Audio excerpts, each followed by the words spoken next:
Hi everybody, welcome to the Catholic Martial Artist. In this video today, we're going to be talking a little bit about Blessed Takayama and a situation that happened in Kyoto when they had Holy Week. And there's actually some really interesting information about Takayama here. Also, the fact that he hosted a martial arts tournament as a way to evangelize. It's a really cool story. I'm going to read it for you guys. This comes from the book Two Japanese Christian Heroes.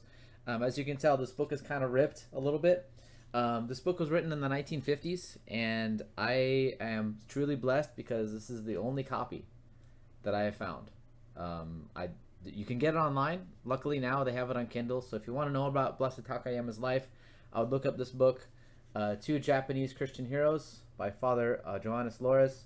From people I've talked to, they say he's a very reliable source for the story of Takayama, so if you want to know more about him, this is where I'm getting it from the book, but I'm going to read it for you guys because I think this is really fascinating and cool. So in the spring of 1581, the visitor Villagano, which is Father Villagano, came to Gokanai to see the statue of the Kyoto mission and to pay homage to Nobunaga. On this occasion, he twice visited Takatsuki. His first visit took place during Holy Week and the Easter holidays. Father Louis Frois begins his description of the celebrations at Takatsuki Castle with a panegyric on Takayama Ukan. He writes, "On Tuesday of Holy Week, the visitor arrived with his suite at Takatsuki, gentlemen and noblemen coming 1 mile to meet him. Of all the beautiful things the visitor saw, nothing around his satisfaction, his admiration, so much as meeting Justo, lord of this castle, who on account of his works, indeed, deserves the name he bears, Justo, meaning just. For although he is such a powerful lord, a young man of 28 years, and one of the distinguished officers of Nobunaga, he nevertheless shows such humility and obedience towards the church and the fathers that he appears more like one of their servants than like a mighty lord. He observed God's law so exactly that all non-Christians marvel, and it is indeed most astonishing to see so brave and youthful a general in such a high position at court and among so many pagan lords, with whom he converses in a most lively and intimate way, lead such an exemplary life. Yet the Lord has endowed him with such prudence that he behaves towards all in such a way, although he fulfills everything prescribed by the Christian religion, he is nevertheless esteemed and loved by all." The news that Villagano intended to hold the solemn ceremonies of Holy Week at Takatsuki had soon spread among the Christians of central Japan. According even from distant places, Christians, and above all Christian samurai, flocked to Takatsuki, for it was there the first time that those ceremonies were to be held there. And to give you guys some context, they did not. So missionaries were constantly getting expelled.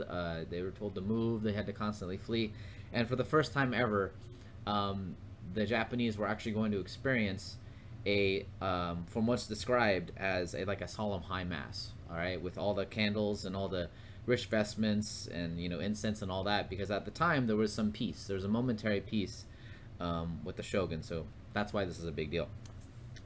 The silver candlesticks, the rich brocade of vestments, the many priests and clerics, the beautiful ceremonies, and the choir of seminarians at Azuchi made a very deep impression.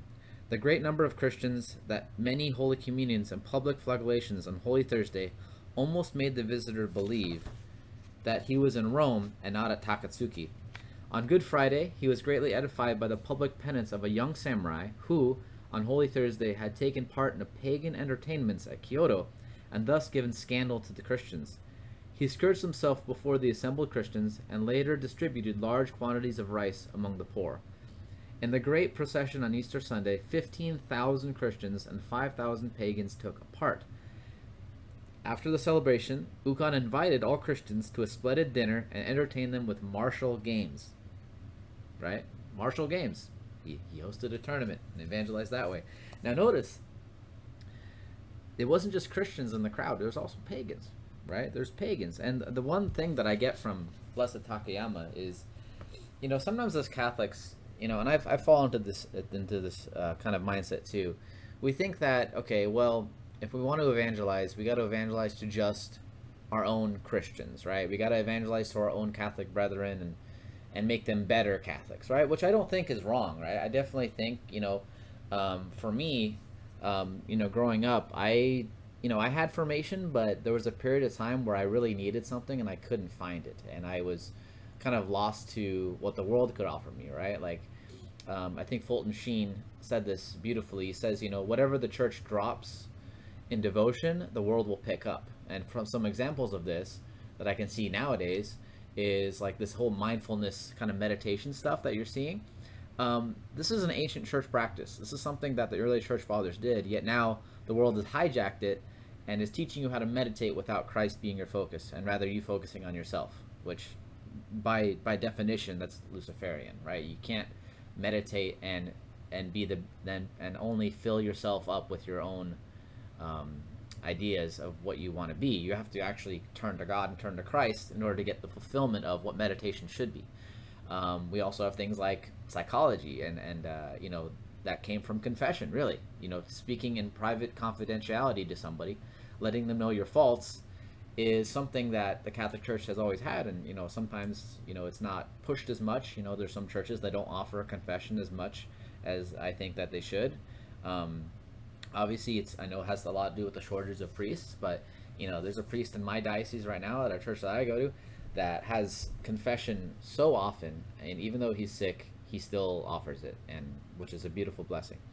But back to the point, you see in this passage that Takayama not only attracted fellow Christian samurai, but also pagans as well.